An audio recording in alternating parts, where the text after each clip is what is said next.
నియోజకవర్గాల అభివృద్ధి కోసమే పార్టీ మారుతున్నామన్నారు ఎమ్మెల్యేలు మాగంటి గోపీనాథ్, అరికపూడి గాంధీ. బంగారు తెలంగాణ కేసీఆర్తోనే సాధ్యమవుతుందని తెలిపారు.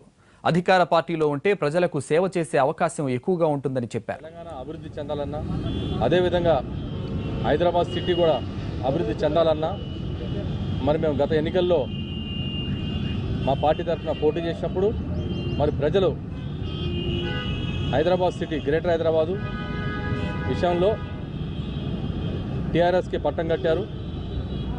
అదేవిధంగా కార్యకర్తలు, ప్రజలు కూడా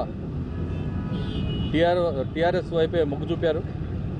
కనుక మేము ప్రజలు అనుగుణంగా ఎలా ఉద్దేశంతోనే ఈనాడు టీఆర్ఎస్లో జాయిన్ అవుతుంది జరిగింది. వారి మనోభావాలు కావాలి, దెబ్బతినకుండా ఉండాలి.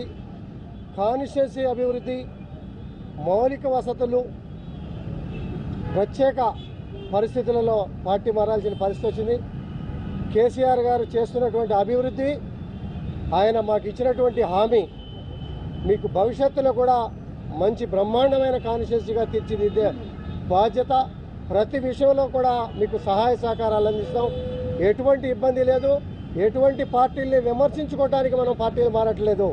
అభివృద్ధి ధ్యేయంగా ఏకైక ఏజెండా ముందుకు పెట్టుకొని ముందుకు పోతున్న పరిస్థితిలో మాకు కూడా కాన్స్టిట్యున్సీ ప్రజలు, కార్యకర్తల మనోభావాలకి అనుగుణంగా అభివృద్ధి ధ్యేయంగా ముందుకు పోతూ ఈరోజు మా పెద్దలు, మా మంత్రివర్యులు కేటీఆర్ గారు కానీ, కేసీఆర్ గారు కానీ, మిగిలిన పెద్దలంతా కూడా వారు చెప్పిన మాటలు నమ్మి చాలామంది ప్రజానిక అభిప్రాయం కూడా తీసుకొని ఈరోజు పార్టీలో చేరడం జరిగింది.